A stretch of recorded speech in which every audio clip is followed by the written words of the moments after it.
어머님의 목소리가 복도 끝까지 울려 퍼졌습니다. 야, 문 열어. 당장 열라고.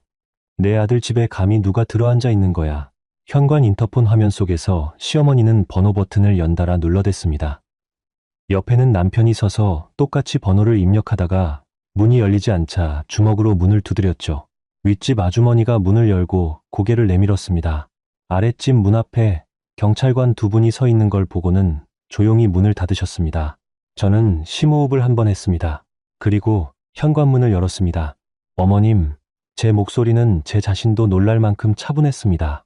이 집 등기부등본에 제 이름만 있는 거 모르셨어요? 시어머니의 얼굴이 굳었습니다. 남편은 제 뒤에 서 있는 경찰관을 보고 말문이 막혔습니다. 무슨 소리야? 재원이가 산 집인데. 아니요. 제 단독 명의입니다. 처음부터요. 변호사님, 등본 좀 주시겠어요? 옆에 서 계시던 이 변호사님이 서류를 건네셨습니다. 남편은 떨리는 손으로 그걸 받아들었습니다. 복도에 나와 있던 이웃 몇 분이 조용히 지켜보고 있었죠. 저는 그 시선들을 느끼면서도 흔들리지 않았습니다. 그동안 제가 무엇을 준비해 왔는지 그들은 상상조차 하지 못했을 테니까요. 제 이름은 최수진입니다. 올해 38이고 대형 병원 행정팀에서 팀장으로 일하고 있습니다. 지금부터 드릴 이야기는 2년 전 여름, 시어머니가 저희 집에 짐을 풀던 날부터 시작됩니다. 그날 저는 야근을 마치시고 오후 11시가 넘어서 집에 돌아왔습니다. 현관을 열자마자 시어머니가 안방에서 나오셨습니다. 핑크색 잠옷 차림이었죠. 오, 이제 와? 나 오늘부터 여기 있을 거야. 재원이가 그러래. 말씀을 미리 안 하셨잖아요. 그게 왜 그래? 아들 집인데 엄마가 오면 당연하지. 저는 가방을 내려놓으며 남편을 쳐다봤습니다. 남편은 소파에 앉아 TV를 보다가 눈을 마주치자 한숨을 쉬며 말했습니다. 어머니가 요즘 혼자 계시기 힘드시다고. 좀 모시면 안 돼? 왜 미리 얘기 안 했어요? 당신이 바빠서 말할 타이밍이 없었어. 어쩌겠어. 이미 오셨는데. 저는 더 말하지 않았습니다. 이미 오셨으니까요. 아이를 재워야 했으니까요. 딸 유나는 8살이었고 이미 자기 방에서 잠들어 있었습니다. 그때는 몰랐습니다. 그날이 긴 악몽의 시작이라는 걸. 시어머니는 한 달이 지나도 떠나지 않으셨습니다. 2달이 지나도 마찬가지였습니다. 어느 순간부터 시어머니의 생활 방식이 우리 집을 완전히 바꿔놓기 시작했죠. 아침 6시에 TV를 켜셨습니다. 그것도 볼륨을 최대로요. 부엌에서 반찬을 꺼내 드시고는 그릇을 그냥 두셨습니다. 설거지는 제 몫이었죠. 시어머니의 친구분들이 자주 오셨는데 그분들이 오시는 날이면 저는 퇴근 후에도 주방에서 나오지 못했습니다. 커피를 내리고 과일을 깎고 다과를 준비했습니다. 수진아, 빨리빨리 좀 해. 손님들 기다리잖아. 어머님, 저 지금 유나 약 챙기려던 참이에요. 애 약은 나중에 줘도 돼. 어른이 먼저지. 저는 참았습니다. 유나를 봐야 했으니까요. 그 아이 때문에라도 이 집안에서 평화를 유지해야 한다고 생각했습니다. 남편은 달라진 게 없었습니다. 아니, 오히려 더 편해졌죠. 어머니가 오신 뒤로 집안일에 관한 한 남편은 완전히 손을 놓았습니다. 저녁을 차리는 것도 설거지도 청소도 전부 제 몫이 됐습니다. 남편은 어머니가 해주신다고 했지만 어머니는 하지 않으셨습니다. 재원이 회사에서 힘든데 집에서까지 일 시키면 어떡해? 당신은 그게 당연하잖아. 회사도 작은데 다니잖아. 병원 행정팀장이 작은데 다니는 건지 모르겠지만 저는 웃으며 넘겼습니다. 따지고 드는 것보다 그게 에너지 낭비가 덜했으니까요. 하지만 에너지는 결국 바닥이 납니다. 전환점은 유나 때문에 찾아왔습니다. 그날 저는 야근을 마치고 늦게 들어왔습니다. 유나 방불이 아직 켜져 있어서 문을 열었더니 아이가 혼자 울고 있었습니다. 유나야, 왜 그래? 어디 아파? 아이가 고개를 가로저었습니다. 그러더니 작은 목소리로 말했죠. 엄마, 나 때문에 힘들지? 할머니가 그랬어. 엄마가 이렇게 힘든 게 다 나 때문이래. 내가 아빠 닮았다고. 가슴이 무너지는 것 같았습니다. 8살짜리 아이에게 그런 말을 했다는 게 믿어지지 않았습니다. 아이는 어깨를 잔뜩 웅크리고 있었습니다. 자신이 뭔가 잘못한 것처럼요. 저는 유나를 꼭 안아줬습니다. 그 말 믿지 마. 엄마는 유나 때문에 힘든 거 하나도 없어. 유나가 있으니까 엄마가 버티는 거야. 아이의 어깨가 서서히 풀렸습니다. 하지만 저는 그날 밤 처음으로 생각했습니다. 이대로는 안 된다고. 다음 날 아침 저는 시어머니에게 조용히 말했습니다. 어머님, 유나한테 그런 말씀하시면 안 됩니다. 아이가 상처받았어요. 내가 뭘 잘못했어? 사실인데 제가 재원이를 하나도 안 닮았잖아. 당신 집안을 닮아서 저렇게 예민한 거 아니야? 저는 더 이상 말하지 않았습니다. 하지만 그날부터 무언가 달라졌습니다. 더 이상 흘려듣지 않기로 했습니다. 모든 것을 기억하기로 했습니다. 그 무렵 남편의 행동이 이상해지기 시작했습니다. 지각이 잦아졌고 주말에도 집에 없는 날이 많아졌습니다. 거래처 접대라고 했습니다. 중요한 미팅이 있다고 했습니다. 저는 처음엔 그냥 믿었습니다. 일이 많은 거겠지 하고요. 그러다 우연히 남편의 휴대폰 화면을 봤습니다. 남편이 탁자 위에 올려둔 채 화장실에 간 사이였습니다. 카카오톡 알림이 떴는데 발신자 이름이 고마워요 오빠였습니다. 저는 그 화면을 보고 잠시 멍했습니다. 그러다 눈을 돌렸습니다. 확인하지 않았습니다. 그날은요. 하지만 뭔가 찾아야 한다는 생각이 머릿속에 박혔습니다. 다음 날 저는 가계부 앱을 열었습니다. 남편과 공동으로 쓰는 생활비 계좌였죠. 스크롤을 내리다가 손이 멈췄습니다. 매달 120만 원씩 지난 6달 동안 꾸준히 빠져나가고 있었습니다. 수신인 이름은 따로 없었습니다. 이체 메모에는 그냥 개인이라고만 적혀 있었죠. 6달 720만 원. 저는 남편에게 물었습니다. 공동 계좌에서 매달 돈 빠져나가는 거 알아요? 남편이 잠깐 굳었다가 이내 말했습니다. 어머니 용돈이야. 드렸어. 그 말을 들으며 저는 조용히 끄덕였습니다. 더 묻지 않았습니다. 하지만 그날 저녁 저는 지난 2년간의 모든 이체 내역을 캡처해 저장해 두었습니다. 진짜 문제는 그로부터 2주 뒤에 드러났습니다. 저는 우리 집 명의로 된 차보험을 갱신하러 서류를 챙기다가 낯선 서류 한 장을 발견했습니다. 서랍 깊숙이 밀려 들어가 있던 거였습니다. 대출 확인서였습니다. 남편 명의로 된 개인 대출 3천만 원. 대출 기관은 저축은행이었고 날짜는 8개월 전이었습니다. 저는 그 서류를 들고 한참을 서 있었습니다. 우리 부부가 이 집 관련 비용을 쓸 때 남편은 한 번도 돈이 없다고 한 적이 없었습니다. 유나 학원비도 관리비도 식재료비도 전부 제 통장에서 나갔지만 남편은 그런 건 당신이 해 라고 했고 저도 그러려니 했습니다. 그런데 남편이 몰래 대출을 받았다는 건 그 돈이 어딘가로 흘러갔다는 뜻이었습니다. 고마워요 오빠. 그 알림이 다시 떠올랐습니다. 저는 그날 밤 잠들지 못했습니다. 천장을 바라보며 퍼즐을 맞추기 시작했습니다. 매달 빠져나간 120만 원, 3천만 원 대출, 잦아진 야근, 주말 외출, 거래처 접대라는 말들. 다음 날 저는 탐정사무소에 전화했습니다. 오전에 회의 준비를 하면서 차분하게 번호를 눌렀습니다. 분노보다는 확인하고 싶다는 생각이 더 컸습니다. 제가 틀렸으면 좋겠다고 생각하면서요. 일주일 뒤 탐정이 보내온 사진이 12장이었습니다. 남편과 한 여자가 찍힌 사진들이었습니다. 카페에서, 레스토랑에서, 호텔 앞에서 남편은 그 여자 옆에서 웃고 있었습니다. 저한테는 한 번도 짓지 않던 표정으로요. 저는 사진을 저장했습니다. 폴더에 정리해서 날짜와 장소를 메모했습니다. 울지 않았습니다. 울 시간이 없었습니다. 해야 할 일이 있었으니까요. 그날 저녁 저는 친정엄마한테 전화했습니다. 교육청에서 일하시는 분이셨고 제 얘기를 다 들으시고는 짧게 말씀하셨습니다. 수진아, 변호사 만나. 엄마가 소개해 줄게. 지금 당장. 엄마, 유나 때문에 좀 더 생각해 봐야 하는 거 아닐까요? 아니야. 유나를 위해서도 지금이 맞아. 그 말이 마음을 굳혔습니다.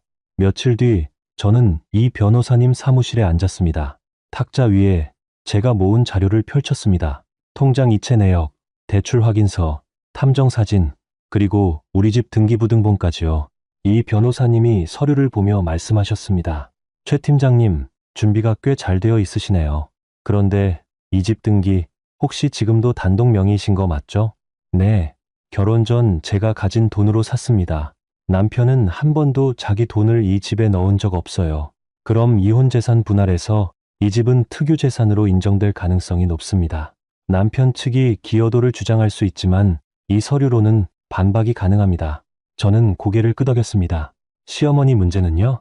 변호사님이 잠시 말을 고르셨습니다.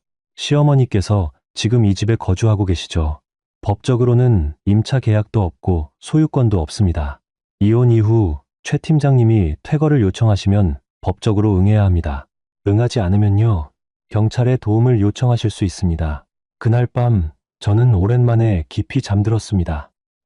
긴 터널의 끝이 보이는 것 같았습니다.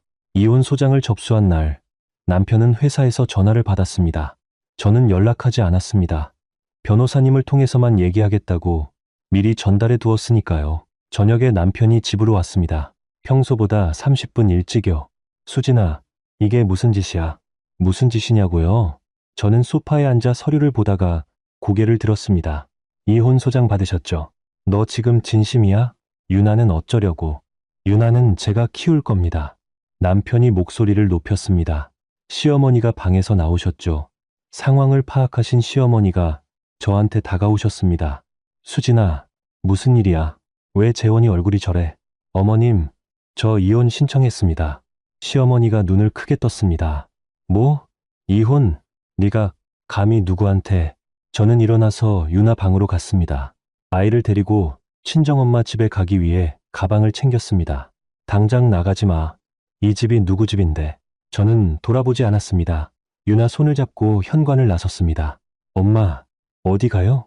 외할머니 집에 좀 있을 거야. 유나는 아무 말도 하지 않았습니다. 그냥 제 손을 꼭 쥐었습니다. 그날 밤 친정엄마 집 침대에 누워서 처음으로 조용히 울었습니다. 분노도 슬픔도 아니었습니다. 그냥 지쳐서 나오는 눈물 같았습니다. 오래 쌓아온 것들이 한꺼번에 흘러나오는 것처럼요. 엄마가 등을 쓰다듬어 주셨습니다. 다 지나가. 수진아, 조정기일날 법원에서 남편을 마주쳤습니다. 수척해 보였습니다. 시어머니도 함께 왔습니다. 남편이 복도에서 저한테 말을 걸었습니다. 수진아, 우리 좀 다시 얘기하자. 유나 위해서라도.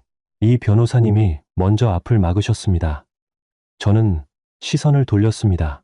조정실 안에서 남편 측 변호사가 합의를 제안했습니다. 재산의 일부를 나누고 조용히 마무리하자는 내용이었습니다. 거절하겠습니다. 재판으로 가겠습니다. 남편이 저를 쳐다봤습니다. 수진아, 이러면 둘 다 힘들어. 이미 힘들었습니다. 조정은 결렬됐습니다. 재판이 시작됐습니다. 저는 불리하지 않았습니다. 이 집이 결혼 전 제 단독 자금으로 구매한 것임을 증명하는 서류가 있었고, 남편의 혼인 중 외도를 증명하는 자료도 있었습니다. 남편은 재산 분할을 주장했지만 이 집에 본인이 기여한 금액이 없었기 때문에 법원은 이를 받아들이지 않았습니다. 이혼 판결이 확정된 날, 저는 법원 앞에서 잠깐 발걸음을 멈췄습니다. 햇살이 유리에 반사되어 눈이 부셨습니다. 7년이 끝났구나 라고 생각했습니다. 슬프지 않았습니다. 오히려 목 안에 무언가 막혔던 것이 사라지는 느낌이었습니다. 집으로 돌아가기 전에 해야 할 일이 있었습니다. 저는 관리사무소에 전화해서 현관 비밀번호를 바꿔달라고 요청했습니다. 오전에 이미 요청해 두었고 오후 2시에 완료됐다는 연락을 받았습니다. 그리고 이 변호사님과 함께 경찰관 2분을 대동해서 집으로 향했습니다. 오후 4시였습니다. 아파트 복도에서 기다리고 있을 때 엘리베이터가 열리며 남편과 시어머니가 걸어 나왔습니다. 두 사람은 저를 보자마자 걸음을 멈췄습니다. 그러다 현관으로 다가가 비밀번호를 눌렀습니다. 열리지 않았습니다. 다시 눌렀습니다. 역시 열리지 않았습니다. 시어머니가 고개를 돌려 저를 봤습니다. 수진아, 네가 왜 여기 있어? 이거 왜 안 열려? 저는 천천히 걸어갔습니다. 어머님, 내 목소리는 차분했습니다. 오늘부로 이 집에 거주하실 수 없습니다. 뭐? 이 집은 제 단독명의 재산입니다. 이혼 판결 오늘 확정됐고요. 등기부등본 여기 있습니다. 이 변호사님이 서류를 시어머니 앞에 내밀었습니다. 시어머니가 서류를 받아들고는 한참을 봤습니다. 남편은 경찰관을 번갈아 보다가 저를 노려봤습니다. 수진아, 이게 무슨 짓이야? 어머니가 계신 집인데 법적으로 어머님은 이 집에 임차 계약도 없고 소유 지분도 없습니다. 이 변호사님이 조용히 말씀하셨습니다. 퇴거에 응하지 않으시면 무단 침입으로 신고 조치됩니다. 시어머니가 서류를 손에 쥐고 목소리를 높였습니다. 야, 이게 무슨 말이야? 내 아들이 산 집 아니야? 내가 2년을 여기서 살았는데 저는 천천히 대답했습니다. 어머님, 아드님이 이 집에 단 한 푼도 내신 적 없습니다. 처음부터 제 돈으로 산 집이에요. 등기에도 제 이름만 있고요. 시어머니 얼굴이 하얗게 질렸습니다. 그럼 재원이가 그동안 뭐라고 한 거야? 남편이 입을 다물었습니다. 저도 말하지 않았습니다. 그 침묵이 대답이었습니다. 시어머니가 남편을 돌아보셨습니다. 이게 무슨 소리야, 재원아. 네가 사줬다고 했잖아. 엄마 친구들한테도 다 그렇게 말했는데. 남편은 고개를 돌렸습니다. 경찰관이 앞으로 나서셨습니다. 오늘 중으로 개인 소지품만 챙기셔서 나가주셔야 합니다. 이후에는 퇴거 명령을 집행할 수밖에 없습니다. 시어머니가 주저앉을 것처럼 벽에 기대셨습니다. 오랫동안 아무 말이 없었습니다. 남편이 문을 열고 들어가 짐을 싸기 시작했습니다. 저는 거실에 서서 지켜봤습니다. 1시간 뒤 남편이 캐리어 하나를 끌고 나왔습니다. 시어머니는 큰 가방 하나를 들고 계셨습니다. 2년 동안 이 집에서 사셨지만 가져가실 수 있는 건 그게 전부였습니다. 나머지는 처음부터 제 것이었으니까요. 현관문이 닫혔습니다. 저는 한동안 그 자리에 서 있었습니다. 거실이 텅 비어 있었습니다. 하지만 처음으로 이 공간이 진짜 제 것이라는 느낌이 들었습니다. 변호사님이 말씀하셨습니다. 잘 처리하셨습니다. 최 팀장님, 감사합니다. 정말 감사해요. 경찰관분들도 인사를 하시고 돌아가셨습니다. 저는 혼자 거실 창가에 섰습니다. 늦은 오후의 햇살이 마루 위에 길게 깔려 있었습니다. 그날 밤 친정엄마 집에서 유나를 데리고 처음으로 집에 들어왔습니다. 엄마, 여기가 이제 우리 집이야? 응, 유나랑 엄마 둘이서 사는 집. 할머니 안 와? 안 와. 유나가 환하게 웃었습니다. 그 표정을 보는 순간 제가 지난 2년 동안 버텨온 이유가 다시 한번 선명해졌습니다. 이 아이였습니다.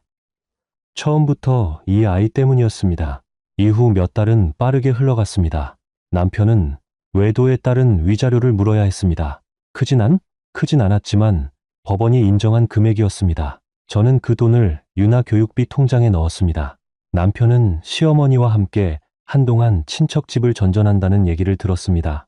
두 사람 모두 이 집이 처음부터 제 명의였다는 사실을 뒤늦게야 제대로 받아들인 것 같았습니다. 시어머니한테서 전화가 한 번 왔습니다. 너 달이 지난 뒤였습니다. 수진아, 나 어떻게 좀 안 되겠니? 아들도 저 모양이고 나는 지금 친척집에 얹혀 있는데. 어머님, 지금 상황이 이렇게 된 건 제가 만든 게 아닙니다. 그래도 내가 네 시어머니였잖아. 정이라는 게 있지. 저는 잠깐 생각했습니다. 어머님이 유나한테 하신 말 기억하세요? 엄마가 힘든 건 다 네 탓이라고 하셨잖아요. 시어머니가 아무 말도 하지 않으셨습니다. 그 말이 유나 마음에 얼마나 남아있는지 아세요? 전화가 조용해졌습니다. 한참 뒤 시어머니가 작게 말씀하셨습니다. 내가 잘못했다. 저는 그 말을 듣고 눈을 감았습니다. 사과는 감사합니다. 하지만 제가 드릴 수 있는 건 여기까지입니다. 전화를 끊었습니다. 가슴이 먹먹했습니다. 하지만 마음이 흔들리지는 않았습니다. 이미 건넌 강이었으니까요. 제게 최근 1년이 지났습니다. 봄이 왔습니다. 저는 병원 창가 자리에 앉아 커피를 마시고 있었습니다. 팀원이 지나가며 말했습니다. 팀장님, 요즘 얼굴이 많이 좋아 보이세요. 저는 웃었습니다. 그런가요? 진짜였습니다. 스스로도 느끼고 있었으니까요. 그 즈음 유나는 처음으로 학교 달리기 대회에서 2등을 했습니다. 상장을 들고 집에 돌아왔을 때 아이의 얼굴이 얼마나 환했던지 저는 그 상장을 거실 벽에 붙여뒀습니다. 엄마, 저 학교에서 친구들이 생겼어요. 저 이제 안 무서워요. 뭐가 안 무서운데, 그냥요, 아무것도. 아이가 뭘 말하는 건지 알 것 같았습니다. 할머니가 없는 이 집이 편하다는 걸 그 말 한마디로 표현하고 싶었던 거겠죠. 5월의 어느 날 저는 길에서 남편을 마주쳤습니다. 편의점에서 나오는 길이었습니다. 수염이 조금 자라 있었고 표정이 많이 가라앉아 있었습니다. 우리 눈이 마주쳤습니다. 남편이 잠깐 멈추더니 이내 고개를 돌렸습니다. 저도 그냥 지나쳤습니다. 더 이상 나눌 말이 없었습니다. 그 사람은 이제 제 인생과 상관없는 사람이었습니다. 집에 돌아와서 유나와 저녁을 먹었습니다. 된장찌개였습니다. 유나가 숟가락을 들다가 말했습니다. 엄마, 오늘 기분 좋아? 응. 왜? 콧노래 불렀잖아요. 저는 웃었습니다. 콧노래를 불렀는지 몰랐습니다. 그냥 기분이 좋나 봐. 별 이유 없어도. 유나가 따라 웃었습니다. 그날 밤 저는 유나를 재우고 발코니에 나갔습니다. 서울 야경이 조용히 반짝이고 있었습니다. 1년 전 이 자리에서 저는 눈물을 흘렸습니다. 어디서부터 잘못된 걸까? 내가 뭘 더 참아야 했을까? 하고 자책했던 것도 기억납니다. 하지만 이제는 달랐습니다. 이 집이 제 집이었습니다. 처음부터 제 집이었고 지금도 제 집입니다. 저는 더 이상 누군가의 눈치를 보며 이 거실을 걷지 않습니다. 더 이상 부엌에서 불려 나오지 않습니다. 더 이상 아무 권리도 없는 사람들을 위해 제 저녁을 바치지 않습니다. 참는 것이 미덕인 줄 알았습니다.